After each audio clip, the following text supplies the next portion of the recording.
আমি গার্গী পোদ্দার। আজ কলকাতায় আয়োজিত কার্ডিয়াক কিডনি মেটাবলিক কানেক্ট টক শোতে আপনাদের সকলকে স্বাগত।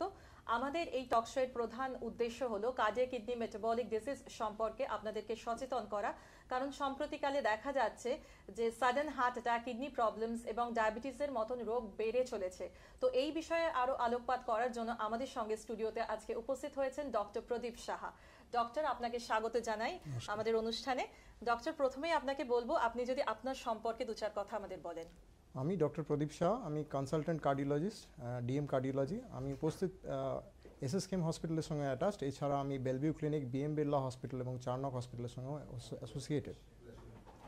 Thank you doctor. ডক্টর, আমার প্রথম প্রশ্ন আপনাকে, হার্ট ব্লকেজের সিমটমসগুলো কি, আর আমরা কিভাবে বুঝবো, বা কোনো কি টেস্ট অ্যাভেলেবেল আছে যেটা করে আমরা বুঝতে পারবো যে আমাদের আর্টারি ব্লক আছে? হ্যাঁ, খুবই ভালো কোয়েশ্চেন করেছেন। হার্ট অ্যাটাকের সিমটমস হচ্ছে যে প্রথমে যে ব্যথা হতে পারে, কিন্তু ডায়াবেটিক পেশেন্ট থাকলে ব্যথা নাও অনুভব করতে পারে।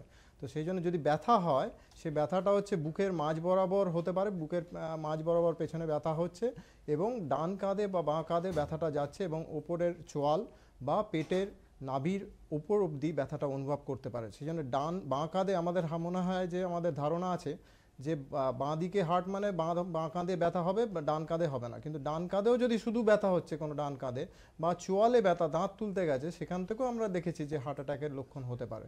তো সেই জন্যে হার্ট অ্যাটাকের ব্যথা যদি কোনো জায়গায় ব্যথা হয় বুকে এবং সেই ব্যথা কমছে না, অবহেলা না করে ঠিক সময় ডাক্তারবাবুর পরামর্শ নেওয়া উচিত। এবং এই টেস্টগুলো যেটা বললেন, উনি প্রশ্নটা করলেন যে কী কী টেস্টে ধরা পড়তে পারে। সর্বপ্রথম এটা ইসিজি করে দেখা উচিত, এবং সেই ইসিজিটা আপনি আইডেন্টিফাই করতে পারবেন না। সেই জন্য ইসিজি কোনো ক্লিনিকে সেটা আপনি ডাক্তারবাবুর পরামর্শ নিন যে ইসিজি কোনো গণ্ডগোল আছে কিনা।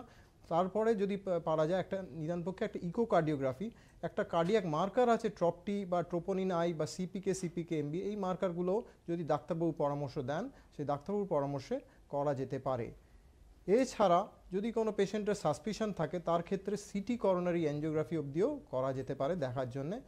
আর আরেকটি টেস্ট আছে ট্রেডমিল টেস্ট, সেটা নিজেরা করতে যাবেন না। যদি কোনো ডাক্তারবাবু পরামর্শ দেয় তাহলে সেক্ষেত্রে ট্রেডমিল টেস্ট করেও দেখা যেতে পারে যে কোনো পেশেন্টের ইস্কেমিয়া হচ্ছে কিনা।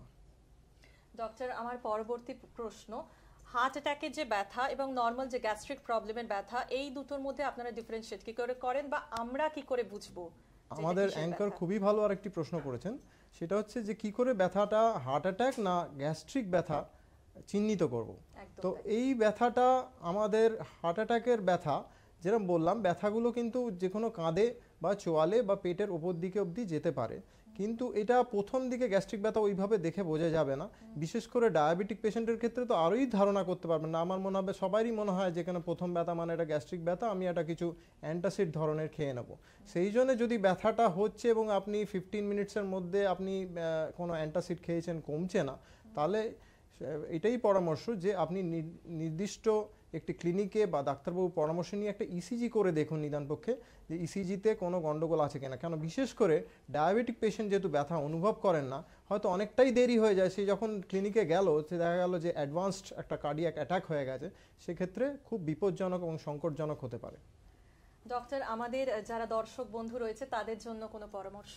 হ্যাঁ, আমি একটি পরামর্শ যেটা দিতে চাই যে আমরা ভাবি যে অ্যাওয়ারনেস অফ হার্ট অ্যাটাক এগুলো অনেক পরবর্তীকালে শুরু হওয়া উচিত, কিন্তু এইগুলো আমাদের ধারণা যে একটু কম বয়স থেকে যদি সচেতনতা বাড়ানো যায় এবং ছোটোবেলা থেকে, যে আমাদের ওবেসিটি কমানো, স্থূলতা কমানো, যেগুলো ডায়াবেটিস যাতে যদি ডিটেক্ট করা যায় আর্লি, যেগুলো অনেক সময় আমাদের, সেই জন্য একটি বয়সের পর থেকে অন্তত 30 বা 40 বছর বয়সের পর থেকে আমাদের ডায়াবেটিস স্ক্রিনিং করা উচিত এখন।